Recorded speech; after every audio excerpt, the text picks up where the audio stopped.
नमस्कार दोस्तों।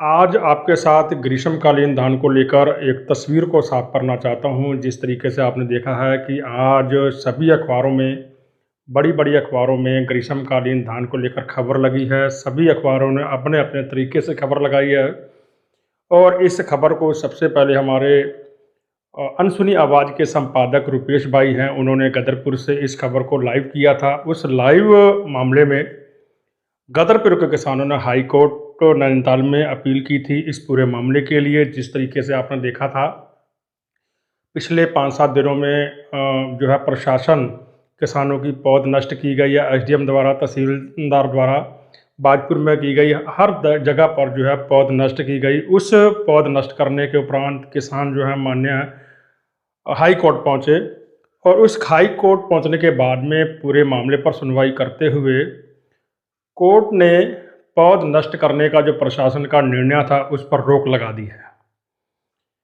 और उस रोक के बाद जो है किसानों ने थोड़ी राहत की सांस ली है फिलहाल, क्योंकि आप ये भी जानते हैं कि प्रशासन जो पौध जोतने का काम कर रहा था वो अनलीगल काम कर रहा था। कोई भी किसी भी धारा के तहत, किसी भी एक्ट के तहत शासन प्रशासन को किसानों की पौध जोतने का अधिकार नहीं है। ये केवल एक अपनी मनमानी कर रहे थे। उस मनमानी के तहत ही किसानों को नुकसान पहुंचाया जा रहा था। उस पूरे मामले को गंभीरता से लेते हुए किसानों ने अपनी सारी जो बातचीत थी, जिस तरीके से उनको पौध नष्ट करने के मामले में नुकसान हुआ, वो उन्होंने बताया कि हमारे गदरपुर क्षेत्र में हर जगह जल भराव वाली ज़मीन नहीं है। कई जो ज़मीनें हमारी इस तरीके की है जहाँ पानी या जल भराव नहीं होता है, लेकिन प्रशासन जो है हमारी पौध नष्ट कर रहा है। लेकिन इस पूरी कहानी में आपको सरल शब्दों में समझाना चाहता हूँ कि ग्रीष्मकालीन धान को लेकर पौध नष्ट करने का मामला जो है उस पर हाई कोर्ट ने रोक लगा दी है। आप बेधड़क होकर पौध बो सकते हैं। अब आपकी पौध पर कोई भी किसी प्रकार का अधिकारी कर्मचारी आपकी पौध को नुकसान नहीं पहुंचाएगा। लेकिन इस पूरे मामले में अभी तस्वीर साफ नहीं हुई है। आने वाली जो 2 तारीख है, उस 2 तारीख में अभी सुनवाई है। उस सुनवाई को उपरांत जो है जो भी आदेश मान्य हाई कोर्ट का होगा, उस आदेश के अनुसार चाहे वो किसान हो, प्रशासन हो, उनको मानना पड़ेगा।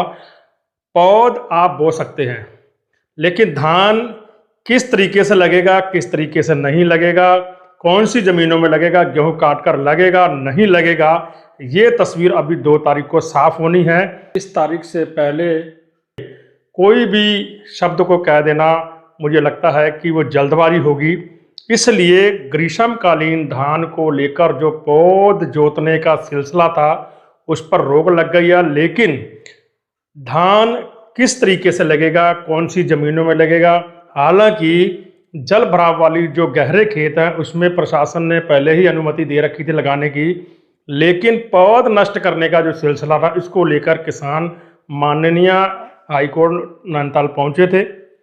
वहां के बाद जो है न्यायालय ने जो है पौध नष्ट करने के सिलसिले पर रोक लगा दी है। को आने वाली जो 2 अप्रैल है उसका आपको इंतज़ार करना होगा, ताकि ये तस्वीर साफ हो जाएगी कि किस तरीके की ज़मीनों में धान लगेगा, गेहूं काट कर धान लगेगा या नहीं लगेगा। लेकिन जो किसान असमंजस में थे कि गेहूं काट कर धान लगेगा या नहीं लगेगा, उनको मैं बता देना चाहता हूं कि आप पौध बो सकते हैं। पौध बोने के लिए आपको कोई मनाही नहीं है। पौध बोने के बाद में आपने उस पौध को कहाँ शिफ्ट करना है, कहाँ लगाना है, कहाँ नहीं लगाना, ये तो आप जानते हैं। लेकिन न्यायालय की तरफ से ये पूरी तस्वीर जो है आने वाली 2 तारीख को साफ होगी। तो इसलिए आज बहुत सारे किसानों के फ़ोन आ रहे थे। उन फ़ोन कॉल के माध्यम से हर किसी को समझा देना बड़ा मुश्किल होता है। तो इसलिए आज, क्योंकि जो माननीय हाई कोर्ट का आदेश हुआ है उसकी कॉपी भी मेरे पास है, मैंने उस आदेश को पूरे को पढ़ा है और उसमें साफ लिखा है कि किसानों की सुरक्षा हेतु जो है नर्सरी जिस प्रकार प्रशासन द्वारा नष्ट की जा रही है उस पर जो रोक लगा दी जा रही है और माननीय जिलाधिकारी द्वारा 2 सप्ताह के अंदर शपथ पत्र देकर उन्होंने पूछा है कि किस कानून के तहत जो है आपको इन किसानों की नर्सरी नष्ट करने का आदेश पारित हुआ है।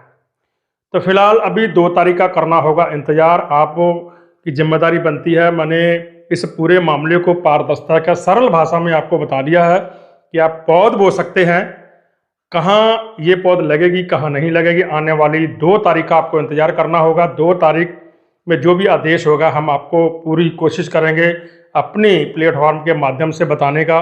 फिलहाल इस वीडियो को आप ज़्यादा से ज़्यादा शेयर करें ताकि उन सभी किसान भाइयों तक ये वीडियो पहुँचे, क्योंकि जो किसान हमारे इस पूरे मामले को लेकर असमंजस में है, क्योंकि अभी पौध बोने का जो समय है वो चल रहा है। तो आप पौध बो सकते हैं, पौध बोने में आपको अब कोई मनाही नहीं है, कोई शासन प्रशासन का अधिकारी आपकी पौध नष्ट नहीं करेगा। लगनी कहाँ है ये आने वाली 2 तारीख इस तस्वीर जो है साफ होगी। उसके बाद आप जो है इस पौध को जहाँ भी आप चाहें लगा सकते हैं, जो भी आदेश होगा उसका पालन करना होगा। फिलहाल इस वीडियो को ज़्यादा से ज़्यादा शेयर करें। आप सभी का बहुत बहुत धन्यवाद।